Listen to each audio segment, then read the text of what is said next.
Pernahkah kalian mendengar atau membaca berita tentang polusi udara, bencana banjir, tanah longsor, kekeringan, ataupun kebakaran hutan yang terjadi di Indonesia? Siapakah yang bertanggung jawab atas rusaknya alam? Tentu saja jawabannya adalah kita semua.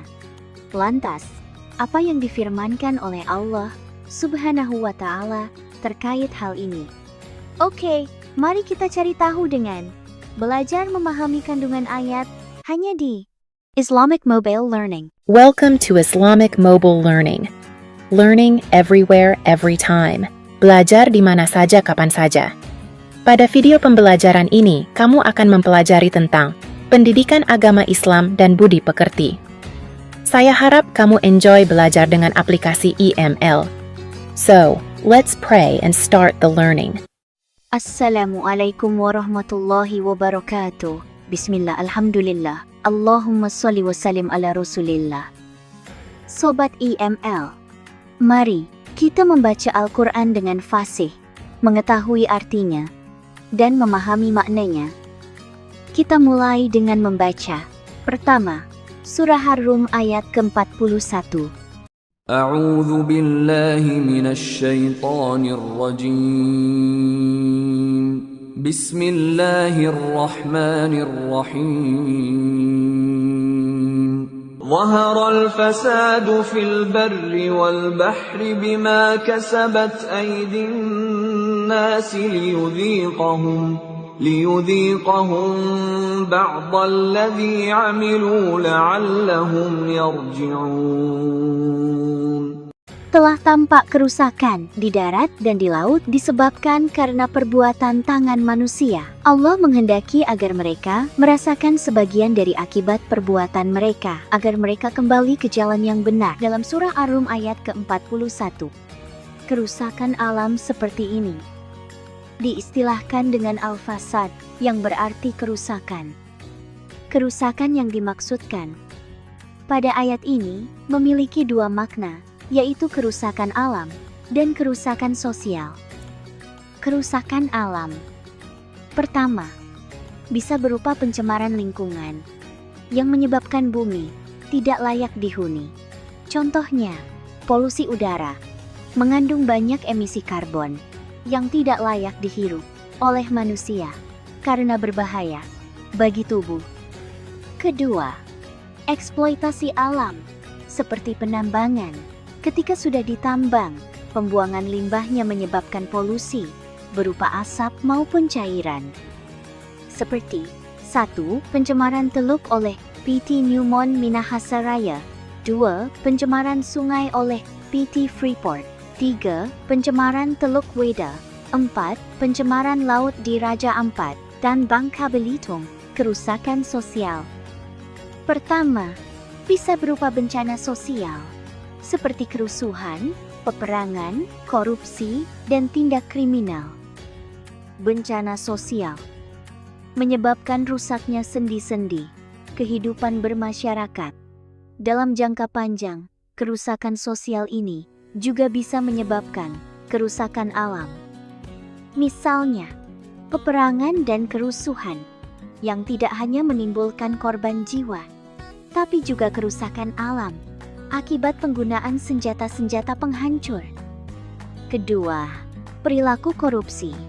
Beberapa korupsi berhubungan dengan pembebasan lahan dan hutan yang berakibat eksploitasi secara berlebihan, sehingga menyebabkan kerusakan hutan. Kedua, Surah Ibrahim ayat ke-32. A'udzu billahi minasy syaithanir rajim. Bismillahirrahmanirrahim. Allahul ladzi khalaqas samawati wal arda wa anzala minas samaa'i ma'an فأخرج به من الثمرات رزقا لكم وسخر لكم الفلك لتجري في البحر بأمره وسخر لكم الأنهار.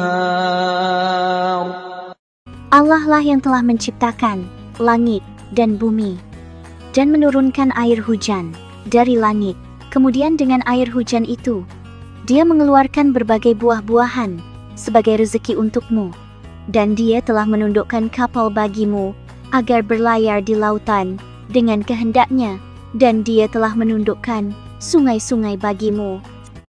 Dalam surah Ibrahim ayat ke-32, dijelaskan bahwa Allah Subhanahu wa Ta'ala menciptakan langit dan bumi, serta menurunkan hujan dari air hujan yang meresap ke dalam bumi. Allah Subhanahu wa Ta'ala menumbuhkan berbagai macam tanaman sebagai rezeki bagi manusia. Ketiga, surah Az-Zukhruf ayat ke-13. أعوذ بالله من الشيطان الرجيم بسم الله الرحمن الرحيم لتستووا على ظهوره ثم تذكروا نعمة ربكم إذا استويتم عليه وتقولوا سبحان الذي سخر لنا هذا وما كنا له مقرنين. Agar kamu duduk di atas punggungnya, kemudian kamu ingat nikmat Tuhanmu apabila kamu telah duduk di atasnya, dan agar kamu mengucapkan, Maha Suci Allah yang telah menundukkan semua ini bagi kami, padahal kami sebelumnya tidak mampu menguasainya.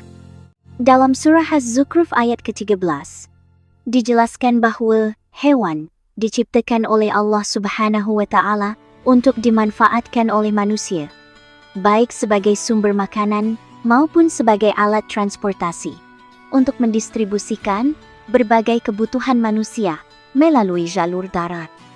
Tugas manusia adalah bersyukur kepada Allah Subhanahu wa Ta'ala yang telah menundukkan tumbuhan, hewan, daratan, maupun lautan bagi mereka dan memanfaatkannya secara bijak.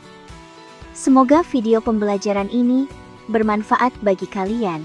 Sampai jumpa di video berikutnya, hanya di aplikasi IML.